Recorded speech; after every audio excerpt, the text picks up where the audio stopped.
Au nom du Père, du Fils et du Saint-Esprit. Amen.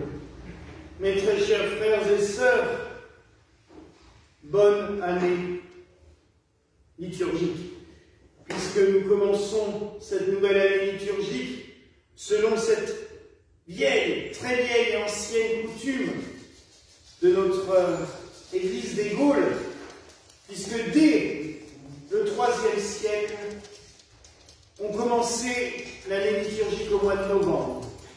Par la suite, et forcément grâce aux personnages que nous connaissons aujourd'hui, c'est Saint Martin qui a ouvert les portes de l'année liturgique. Pourquoi? Parce que Saint Martin a mis une empreinte terrible sur notre pays.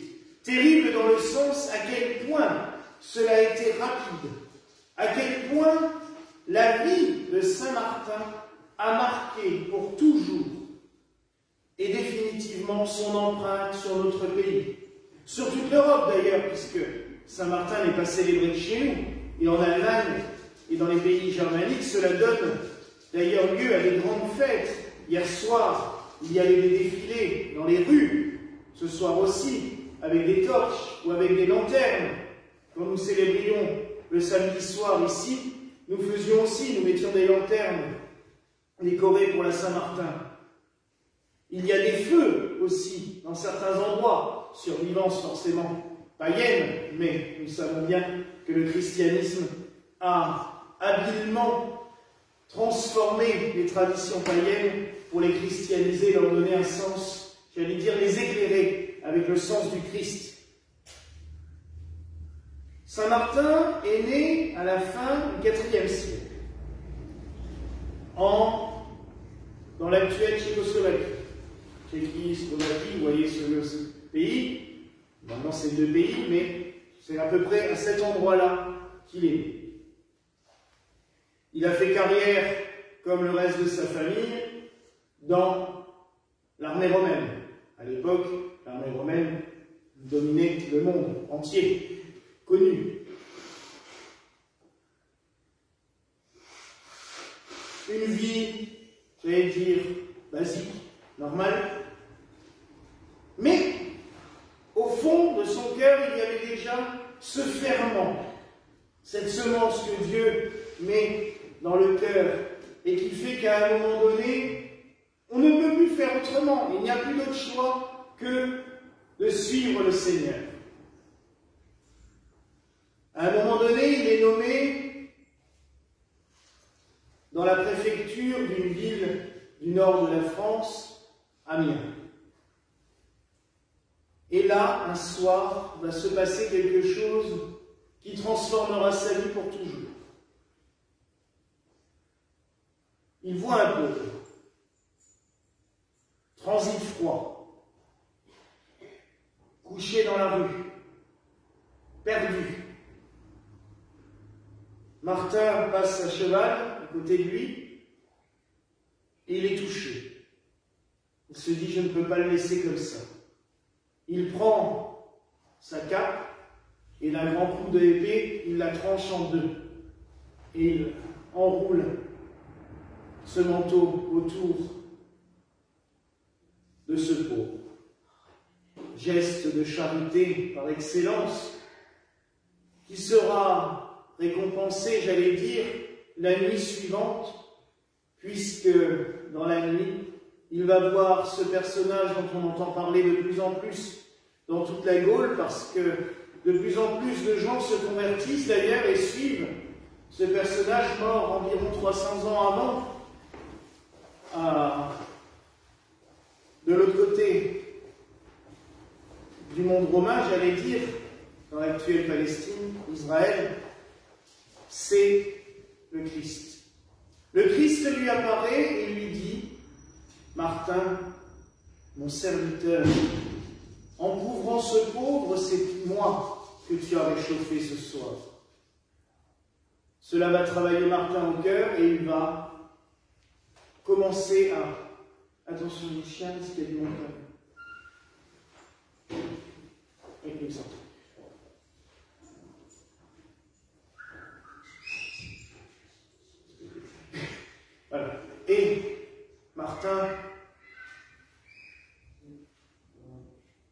On filme maintenant? Oui, Martin va donc chercher. Il va se dire, mais où aller pour trouver ce Christ? Il y a déjà une petite communauté chrétienne. Et il demande le baptême. Mais il va rester dans l'armée romaine parce qu'il a encore sa mission à faire pour de longues années. Il va suivre et travailler en suivant Martin, en suivant le Christ, tout en restant soldat romain parce qu'il a encore quelques années. Et la tradition veut qu'il ait passé 25 ans en tout dans l'armée romaine. Donc, au bout de ces 25 ans de service, Martin se consacre à Dieu. Il se fait ordonner prêtre et il va suivre un personnage assez en vue à l'époque, Hilaire, à Poitiers. Et Hilaire lui dit, mais tu as du travail à faire. Mais Martin ne veut pas. Oh là là, prêtre, non, mais je vais être ermite. Je veux être dans mon coin, je veux prier, c'est tout. Et Hilaire lui dit, non, non, non, le Seigneur veut autre chose. Et il lui a donné un don, guérir les malades. Il est thaumaturge. Et c'est vrai que de plus en plus, on amène des malades à Martin et il les soigne. Mais il veut rester ermite. Hilaire va devoir partir en exil parce qu'il se bat un peu trop contre une hérésie à l'époque, les Ariens. Et les Ariens ont envahi, j'allais dire, tout l'Empire. Même l'empereur, qui est chrétien, s'est converti à l'arianisme. C'est-à-dire qu'il ne croit pas en la divinité du Christ. Pour eux, le Christ, c'est qu'un personnage. Voilà, important, sympa. Mais c'est pas Dieu. Et l'empereur s'étant converti à cette hérésie, tous ceux qu'on appelle les trinitaires, donc qui croient que le Christ est vraiment Dieu avec le Père et le Saint-Esprit, sont persécutés. Hilaire part en exil, et Martin, du coup, rentre chez lui, en Pannonie, et il convertit sa maman. Il convertit son père, mais son père le fait secrètement parce qu'il est toujours dans l'armée. Et il va travailler un petit peu autour pour donner le message du Christ. Puis il part à Milan. Là, il rencontre des érudits chrétiens et il commence vraiment à cerner sa mission. Enfin, Hilaire est libéré, il retourne à Poitiers et Martin va le rejoindre. Et il va s'installer comme ermite à côté de Poitiers, à 6 km à l'île du Gé. Et il va créer le premier monastère. C'est là qu'on va avoir les tout premiers moines sur la terre des Gaules. Il y a plus de 1600 ans, vous imaginez? Mais son succès continue. Et à un moment donné, l'évêque de Tours meurt. Et les foules viennent le chercher en lui disant « C'est toi que nous voulons comme évêque ». Et lui, comme toujours, non, non, non, moi je veux rester ermite, faites-moi la paix. Il essaie de le sauver, mais ils viennent le chercher, il l'emmène à Tours. Il est ordonné prêtre et évêque. Et là, ça va être un évêque, j'allais dire fabuleux. Car il va transformer tout son clergé. Tout le monde va se mettre dans une vie de prière, de sainteté. Il va créer un autre monastère juste à côté, à Cambes. Il va en créer un autre à Marmoutier, pas le même que le nôtre, où il va faire un vivier. Parce que dans ces monastères, il va créer aussi, ce qui va mettre quand même encore presque plus de 1000 ans à se généraliser, les séminaires. Il va créer une école pour les futurs prêtres, pour les former non seulement aux Saintes Écritures, mais aussi à la spiritualité. Pour leur dire, mais vous ne pouvez pas faire n'importe quoi. Soyez des gens qui prient, des ascètes, soyez fidèles à la vocation que le Seigneur vous a donnée. Et ça, c'est merveilleux. Et ainsi de suite, ça va grandir. Et le diocèse de Tours va devenir un fer de lance pour toute l'Europe. Et quand Martin va mourir, il va être canonisé par le peuple. Tout le peuple encore qu'il soit canonisé. On va même se battre pour avoir son corps, parce qu'il meurt à Cambre. Les moines de Marmoutier veulent le ramener chez eux. Les habitants de Tours veulent leur évêque avec eux. Et en fin de compte, c'est les habitants de Tours qui vont voler le corps en le passant par une fenêtre pour l'emmener jusqu'à Tours où il sera enterré, à l'endroit où il y a actuellement cette belle basilique Saint-Martin. Lors du vol de ce corps, il va se produire un effet miraculeux. Nous sommes le 8 novembre quand il meurt. Le trajet va durer jusqu'au 11 novembre, jour d'aujourd'hui où il sera enterré à Tours. Sur le chemin, sur tout le trajet, les arbres se mettent à fleurir. Les fleurs fleurissent comme en plein été. Et c'est ce qui va donner cette belle expression de l'été, de la Saint-Martin. Nous, c'est vrai qu'en Alsace, on ne le voit pas souvent. Mais quand on descend dans le sud de la France, sous la Loire, il est vrai qu'à cette période-là, souvent, au mois de novembre, il fait très beau. Nous, on a vu des moments dans le sud de la France, quand on allait à Bordeaux, c'était l'époque où on allait à Bordeaux pour information. Il faisait toujours un temps magnifique pour manger sur les terrasses. Il faisait chaud, il faisait beau. C'était l'été de la Saint-Martin. Saint-Martin, on va retrouver avec lui son manteau, la partie qui restait. On va la garder dans un lieu particulier à côté de la basilique. Et ce nom, on va lui donner le nom de chapelle, parce que c'est là où on conserve la chape, le manteau de Saint-Martin. Et ce nom de chapelle va rester dans tout l'univers chrétien. Très vite, on va voir des églises Saint-Martin partout, toute l'Europe. En France, il y a je ne sais plus combien de villages qui commencent par Saint-Martin de quelque chose. Même en Alsace, on en a dans le Val-de-Villers, hein, Saint-Martin. Il va laisser son empreinte. Cet évêque laisse une marque indélébile.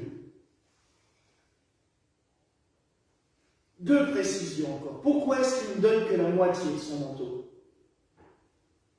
Tout simplement parce que dans l'armée romaine, l'empereur payait la moitié de l'uniforme des soldats et l'autre moitié était payée par le soldat.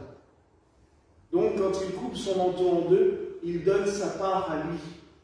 Parce que s'il avait donné la part de l'empereur, il pouvait être condamné pour vol. Et ça aurait servi à quoi qu'il se fasse tuer? Parce qu'à l'époque, un vol, hein, c'était déjà la mort. D'autres choses. Pourquoi est-ce qu'il est si important dans notre pays? Parce que c'est sans doute lui qui a donné par son empreinte une réévangélisation.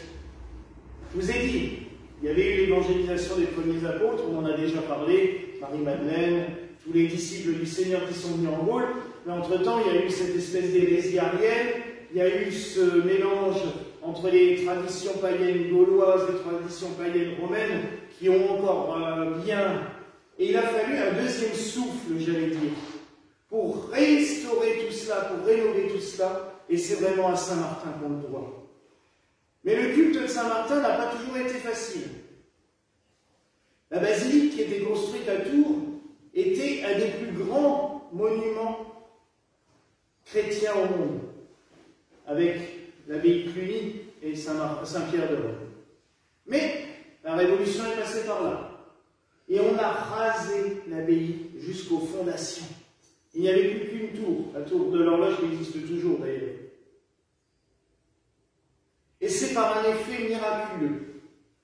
Au XIXe siècle, à la fin du XIXe siècle, un monsieur très croyant, monsieur Dupont, Léon Papin Dupont, son vrai nom, qui venait de la Martinique et qui s'était installé à Tours et qui avait une grande dévotion au Seigneur et notamment à la Sainte Face. C'est lui qui fera connaître la vénération à la Sainte Face de Tours, telle qu'elle est d'ailleurs aussi sur le calme ici.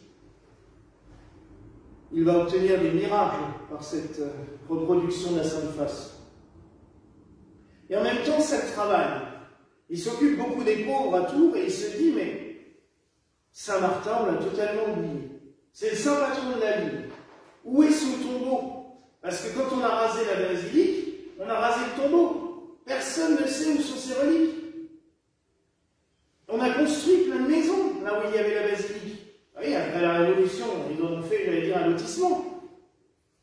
Et ils commencent à fouiller avec des amis. Ils regardent les plans, ils regardent où pouvait se situer la crypte. Et ils rachètent les maisons qui étaient à cet endroit-là. Et ils creusent toutes les caves, jusqu'au jour où ils tombent enfin sur une cave où on voit une espèce de porte. Ils l'ouvrent et ils rentrent dans cette crypte et ils trouvent le tombeau de Saint-Martin. Ça a été considéré comme un miracle par toute la France. Et on a reconstruit une nouvelle basilique à cet endroit-là, 5 fois plus petite que la première, même si elle est déjà immense. Et ce qui est beau, c'est qu'en haut de cette basilique, sur un grand dôme, il y a une statue en bronze de Saint-Martin qui bénit la ville. Et dans son bras, on a mis une relique pour que vraiment Saint-Martin bénisse toute la ville. Vous voyez que quand on a mis des reliques de Saint-Joseph en haut du clocher, ce n'était pas une lubie, c'est des traditions qui existent depuis fort longtemps. Mais oui, Saint-Martin doit bénir et protéger notre patrie, et, j'allais dire, il l'a montré, il l'a prouvé. Quand, le 11 novembre 1918, on a signé l'armistice, la fin de la guerre qui dévastait la France, l'Europe entière, mais surtout la France, et tout le nord de la France notamment, depuis 4 ans. Et c'est vraiment un signe que le Seigneur donne, parce que Saint-Martin est patron de la France depuis bien longtemps.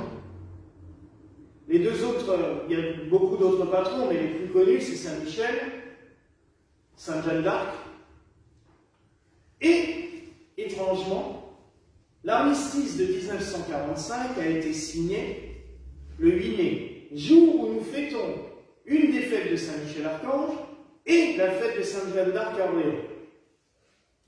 Et le Seigneur a libéré 2 fois notre pays des guerres meurtrières, les jours de fête de nos saints patrons. Il faut vraiment y voir un très beau signe. Alors demandons en ce jour à Saint-Martin de nous protéger, de bénir notre pays, de nous bénir individuellement, mais aussi de nous donner cette fidélité au message du Christ. Nous entrons dans cette nouvelle année liturgique. Dès demain, on va commencer à se recouvrir, j'allais dire, de la mauve lumière de l'Avent. Nous commençons cet Avent gallican qui nous amène à l'Avent traditionnel dans 15 jours. Nous nous préparons déjà à la venue du Christ. Donc avec Saint-Martin, préparons-nous à cette venue. Pas qu'à la venue du Christ à Noël, mais surtout au retour du Christ. Parce que le chrétien, il est là pour ça. Veillez et priez, car vous ne connaissez ni le jour ni l'heure. Tenez-vous prêts, tenez vos lampes allumées en attendant le Seigneur. Et Saint-Martin est un bon modèle pour cela. Priez. La patience. Il a fait preuve de grande patience. Vous avez vu toutes les épreuves qu'il a eues avant, entre le miracle de sa conversion à Amiens et le moment où il a pu vraiment vivre en chrétien. Il y a tout un long travail des fois à faire. Donc oui, prenons Saint-Martin comme guide, comme protecteur. Et surtout aussi, demandons-lui de veiller à ce que nous gardions aussi toujours ce sentiment d'amour et de partage et de charité tel que lui l'a eu vis-à-vis de ce pauvre, car dans tous les pauvres que nous croisons notre Seigneur Jésus-Christ. Voilà la grâce que je nous souhaite en ce jour au nom du Père, du Fils et du Saint-Esprit. Amen.